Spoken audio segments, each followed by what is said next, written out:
Welcome back students हम science में chapter 12 की स्टडी कर रहे थे the earth's and its neighbours, जिसमें हमने यहाँ पे एंड किया था। अब हम नेक्स्ट टॉपिक से कंटिन्यू करेंगे। So the next topic is how are seasons cost.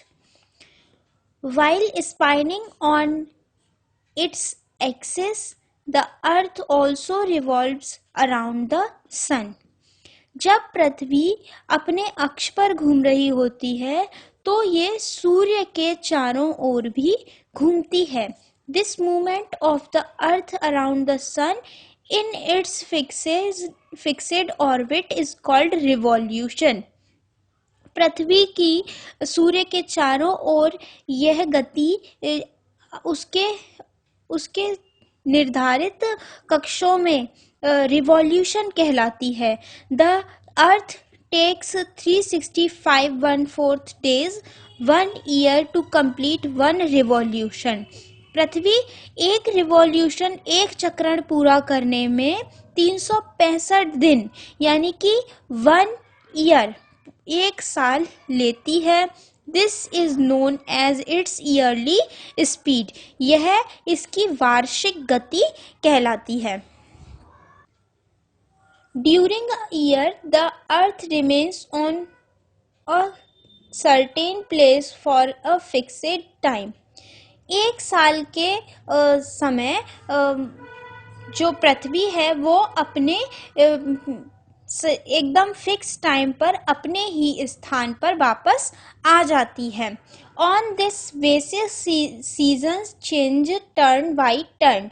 इसके आधार पर मौसम बदलते रहते हैं। Add to your knowledge, the sun rises first in Japan. For this reason, Japan is called the country of rising sun.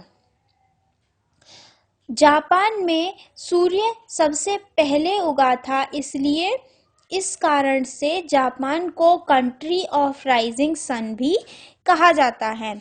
The moon At night the moon is seen in the sky. रात में चंद्रमा आसमान में दिखता है।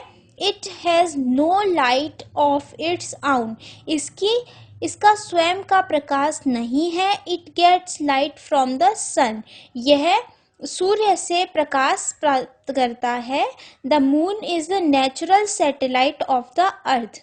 चंद्रमा पृथ्वी का प्राकृतिक सैटेलाइट है। It rotates around the earth and takes 27 days 7 hours and 23 minutes to complete 1 rotation.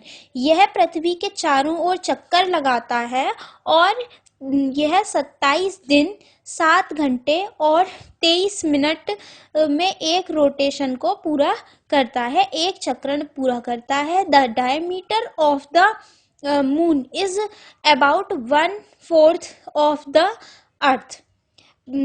चंद्रमा का जो व्यास है वो पृथ्वी का लगभग 1/4 हिस्सा है। It is about 3,84,000 kilometres far from the earth. यह पृथ्वी से 3,84,000 किलोमीटर दूर है। The revolution of the moon around the earth appears as it is changing its shape. चंद्रमा का पृथ्वी के चारों ओर जो चक्रण है वो उससे यह प्रतीत होता है, इसका जो शेप है, इसका आकार बदलता हुआ दिखाई देता है। The changing of shapes of the moon are called its phases. और चंद्रमा का आकार में जो परिवर्तन होता है वो इसके फेजेस कहलाता है। स्टार्स एंड कॉन्स्टेलेशंस, तारे और ज्योतिपुंज।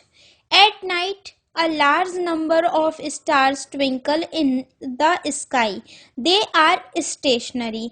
रात के समय में बहुत अधिक संख्या में आकाश में तारे चमकते दिखाई देते हैं। ये स्थिर हैं। They shine by their own light.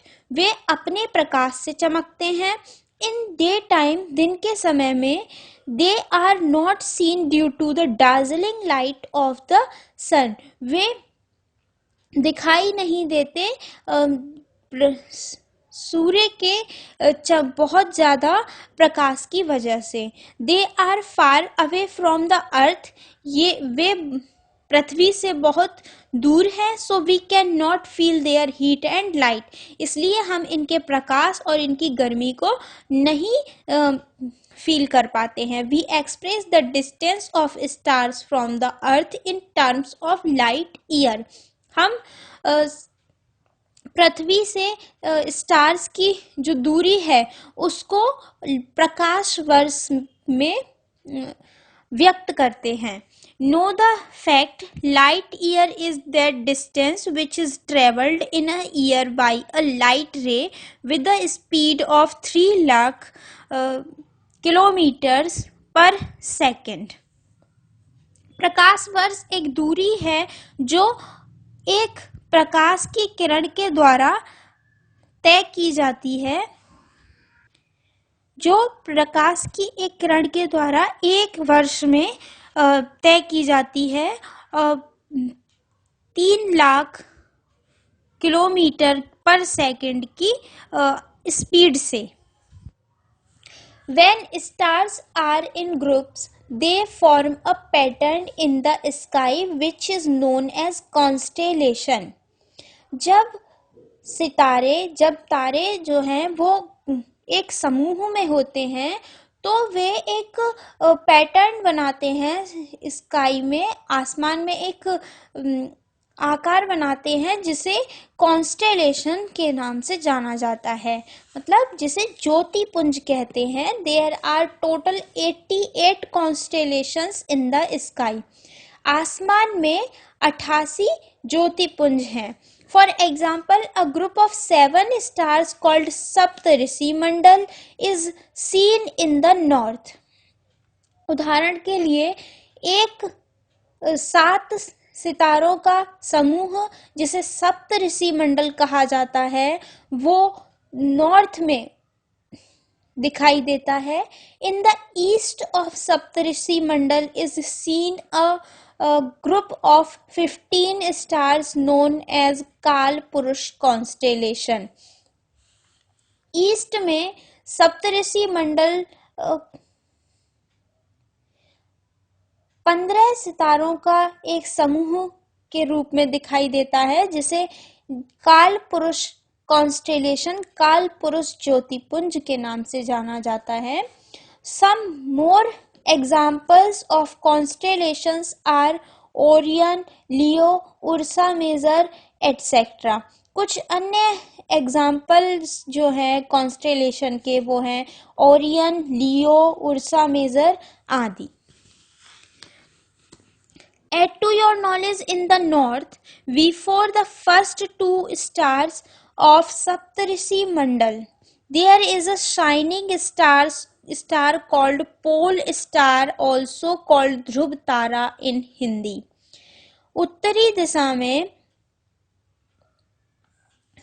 पहले 2 सितारे, सप्तऋषि मंडल के पहले 2 सितारों के बाद जो तारा चमकता है उसे पोल स्टार कहते हैं या ध्रुव तारा कहते हैं हिंदी में। By the help of pole star we can know the directions. हम पोल स्टार, ध्रुव तारे की मदद से दिशाओं को जानते हैं। ये चैप्टर आपका फिनिश होता है। इसको आपको अच्छे से रीड करना है और अच्छे से समझना है और इसकी चैप्टर की PDF आपको सेंड कर दी जाएगी। उसमें से आपको उसे अपनी नोटबुक में नोट करना है और चैप्टर को अच्छे से लर्न करना है।